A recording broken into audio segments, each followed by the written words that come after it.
Mbi 1800 gjoba janë shqiptuar nga Inspektorati i Kryeqytetit ndaj qytetarëve që kanë parkuar veturat gabimisht ose nuk kanë paguar për hapësirën e zënë. Këto masa morën që nga 10 shtatori, kur Komuna e Prishtinës njoftoi për fillimin e aksionit ndëshkues.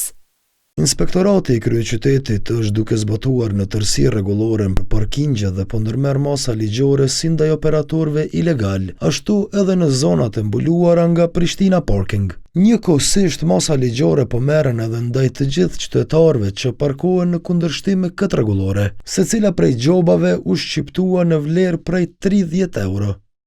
Në të kaluarën, gjoba ishte 20 euro. Rritja dënimit minimal për 10 euro më shumë nga grupi për studime juridike e politike thuhet se s'ka bazë ligjore, andaj ka një porosi për qytetarët.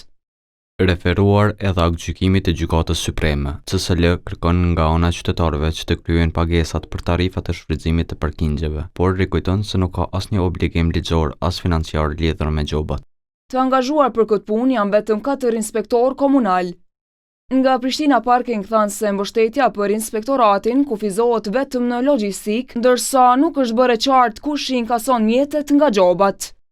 Sipas kësaj marrëveshjeje, Prishtina Parking mbështet inspektorët me mjete dhe personel teknik pa marrë kompetenca vendimarrëse, ndërsa shqiptimi i gjobave për mospagesë i takon ekskluzivisht Inspektoratit të Komunës së Prishtinës, i cili ka kompetencë të plot ligjore. Me gjithë debatet ligjore, qytetarët mendojnë se situata në terren është përmirësuar. Të na është mirë, në Ulpion është mirë për të tregon se di. Është më mirë se bëhet edhe siguria e mësuesve.